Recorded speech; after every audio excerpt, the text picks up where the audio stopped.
Hello, good afternoon students. हमारा चल रहा था उपयोजित लेखन। निम्नलिखित शब्दों के आधार पर कहानी लेखन कीजिए तथा उचित शीर्षक देकर मिलने वाली सीख भी लीजिए। ये आपको प्रश्न दिया हुआ है। इस प्रश्न के अंदर आपको 5-6 शब्द दिए हैं। उस शब्दों के आधार पर आपको एक पूरा पैराग्राफ, एक कहानी लिखने की है। तो देखो क्या शब्द दिए: अलमारी, गिलहरी, चावल के पापड़, छोटा बच्चा। 4 ही शब्द दिए हुए। इसके ऊपर आपको कहानी लेखन करने का है।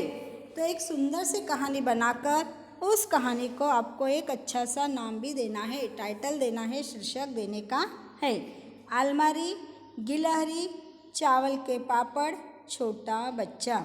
देखो अब हम इसकी शुरुआत किस ढंग से करेंगे। हाँ, छोटा बच्चा है तो हम बोल सकते हैं एक गांव के अंदर छोटा बच्चा रहता था, उसका नाम ये था, उसका नाम वो था, कुछ भी एक नाम लगा दो। और वो खेल रहा था, खेलते खेलते उसको क्या दिखी? गिलहरी दिखी, है ना। ऐसे कोई भी आप कहानी बना सकते हैं। तो मैं छोटी सी कहानी आपको बना के बताती, उसी ढंग से आपको कहानी बनाते आना चाहिए। एक गाँव था, गाँव के अंदर एक छोटा बच्चा रहता था और वो बच्चे का नाम था चिंटू। एक दिन चिंटू अपने घर के बाहर खेल रहा था। उसने देखा कि एक पेड़ के नीचे 2-3 कौवे किसी चीज़ को चोंच मार रहे थे, किसी चीज़ पर चोंच मार रहे थे। वहाँ से हल्की हल्की सी ची ची की आवाज़ आ रही थी।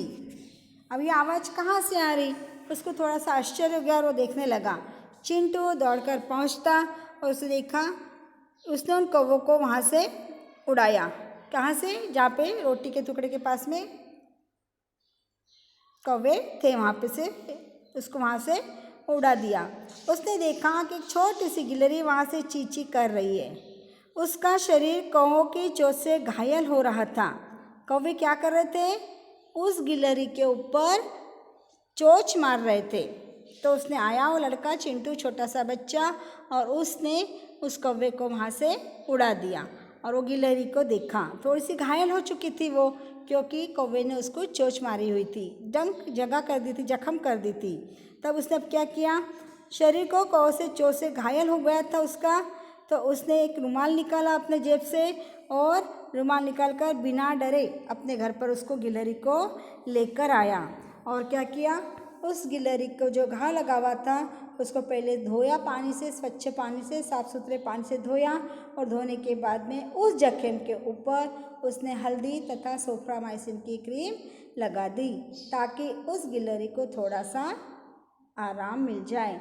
और उसने उस गिलहरी को एक मेज के ऊपर बिठा दिया।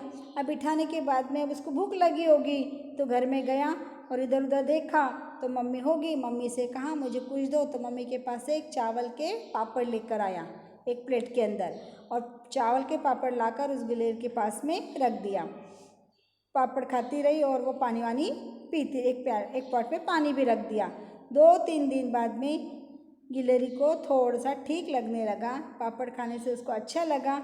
और इस चिंटू को भी बहुत खुशी हुई कि देखो मैंने जो काम किया इसमें कुछ तो भी अच्छा है, बेचारी बच गई है। तो उसने एक अपनी माँ से पूछा कि बिल्कुल जब तक ये ठीक नहीं होती तब तक इसको अपने घर पर ही रखना क्या? तो माँ ने कहा ठीक है, रहने दो। तो उसने एक अलमारी में एक ड्रॉवर खाली किया, उसके अंदर गिलहरी को रख दिया और उसके रोज़ देखभाल करता रहता था। और उसको जब तक ठीक नहीं हुई तब तक उसके पास में रखा।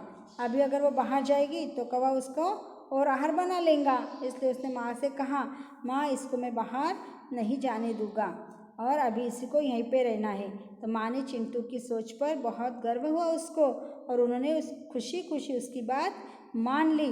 और चिंटू की अपनी किताबों की खुली अलमारी में खाने में एक तौलिया बिछाकर गिलहरी को बैठा दिया। तौलिया म्हणजे टॉवेल बिछाकर उसको वहाँ पे बैठा दिया, और उसके पास में चावल के कुछ पपड़, एक आधा फ्रूट का टुकड़ा ऐसा डाल दिया। और उस गिलहरी को 2-4 दिन बाद में एक तरफ से एकदम ठीक हो गई, और उसे देखते ही चिंटू बहुत खुश होते गया कि देखो मैंने एक प्राणी की जान बचाई। उसे बहुत ज़्यादा खुशी हुई, और 3-4 दिन बाद में वो गिलहरी भी दौड़ने लगी। और चिंटू ने उसे कहाँ छोड़ा? फिर बाहर पेड़ के ऊपर छोड़ दिया और जहाँ पर उनका खेलने का स्थान होता है और भी गिलहरियाँ वहाँ पर होती है, उस जगह पर उसको वहाँ पर छोड़ दिया।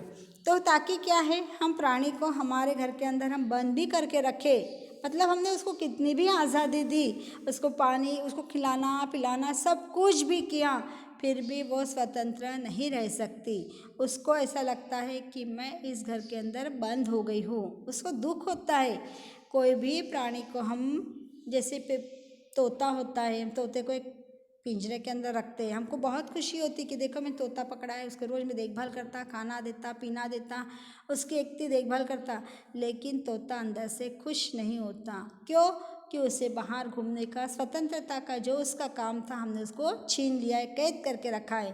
तो प्राणियों को स्वतंत्र रहने में ही ज़्यादा खुशी होती है, उनको स्वतंत्र ही रहने देना चाहिए, उनको बांध के रखने में मज़ा नहीं है। उनको उनकी जैसी स्वतंत्रता हम छीन ले रहे हैं, ऐसा उनको दुख होता है। उनकी जैसी जगह है, इतना बड़ा आकाश है, आकाश की कोई सीमा नहीं है, कितना बड़ा आकाश, कहाँ कहाँ तक वो फिर सकते हैं, दौड़ सकते हैं। वो कभी उसमें माप नहीं कि मेरा घर ये है तो मैं यहीं पर रहूं, ऐसा उनका कोई भी माप नहीं होता। उनका पूरा आकाश उनका घर होता है और पूरी ज़मीन उनका घर होता है, तो उसी के अंदर वो खुश रहते हैं। गिलहरी को तो इसने लाया, सुधारा, तबीयत उसकी ठीक किया, लेकिन इसने अपने घर के अंदर नहीं रखा। 2-3 दिन तक रखने के बाद में उसको बाहर छोड़ दिया। इस प्रकार उसने एक अच्छे प्राणी की जान बचाई। तो हम इस कहानी से क्या सीख ले सकते हैं?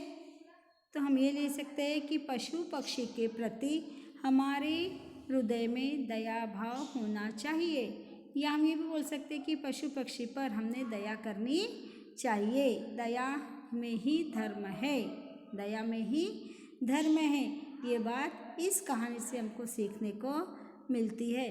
तो आपको ऐसी में जो कहानी बताई है, इसी को आपके नोटबुक में बहुत अच्छे ढंग से मैंने बताई, इससे भी आप अच्छे ढंग से और भी उसमें 2-4 वाक्य ऐड करके आप इसको लिखो और इसको तैयार करके आपके नोटबुक में रखना है। समझ में आया?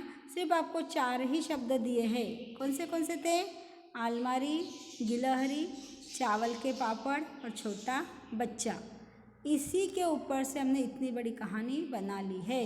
इस कहानी को आपको पेपर के अंदर 5 मार्क्स दिए जाते हैं और 5 मार्क्स के लिए आपको कम से कम 1 पेज तो लिखना अनिवार्य होता है। आप और लिखने के बाद में उसको एक अच्छा सा हेडिंग, शीर्षक भी देना ज़रूरी होता है, तभी आपके पूरे मार्क्स मिल जाएंगे। ठीक है? समझ में आई या कभी ये स्टोरी आपको? तो ये कहानी आपको बनाकर आपके नोटबुक में लिख लेना है।